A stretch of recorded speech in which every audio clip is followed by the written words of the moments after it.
ఓం శ్రీ సాయిరామ్. శ్రీమద్ భగవద్గీత 2వ అధ్యాయంలోని 40వ శ్లోకం గురించి ఈరోజు తెలుసుకోబోతున్నాం. సాయిరామ్.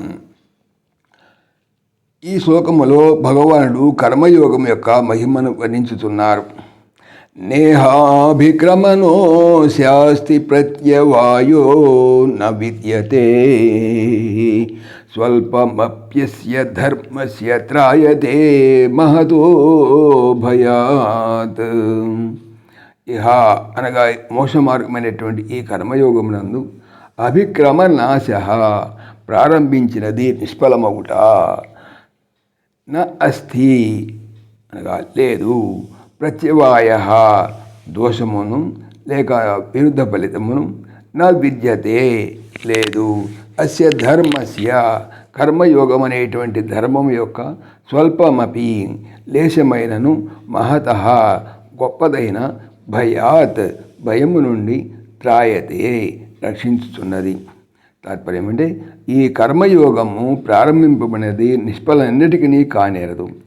పూర్తి అవుటకు ముందుగా ఏ కారణము చేతనైనను మధ్యలో నిలిచిపోయినను దోషము లేదు. ఈ కర్మ యోగానుష్ఠానం అనేటువంటి ధర్మము ఒకంతైనను గొప్పదైన, అనగా జనన మరణ ప్రవాహ రూపమైనటువంటి ఈ సంసార భయం నుండి రక్షించుతున్నది.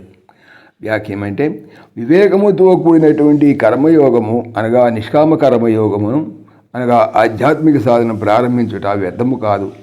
అది తప్పకుండా సత్ఫలాన్ని కలుగజేస్తుంది. ఒకవేళ ఏవైనా అవాంతరములచే మధ్యలో నిలిచిపోయినను దోషము లేదు.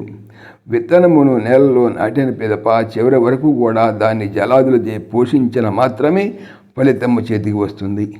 మధ్యలో ఎప్పుడైనా జల సేచనము మానివేసినచో ఆ మొలక ఎండిపోయే ఫలము ఇవ్వదు. అట్టిది కాది ఈ కర్మయోగము. ఎంత చేసినా అంత ఫలమసంగునే గాని దానివలన దోషమన్నిటికీ కలుగదు. జై శ్రీరామ్. ఓం దేవకీ నందనాయ విద్మహే వాసుదేవాయ ధీమహి తన్న కృష్ణ ప్రచోదయాత్. ఓం సర్వం శ్రీకృష్ణార్పణమస్తు. జై శ్రీకృష్ణ. జై జై శ్రీకృష్ణ.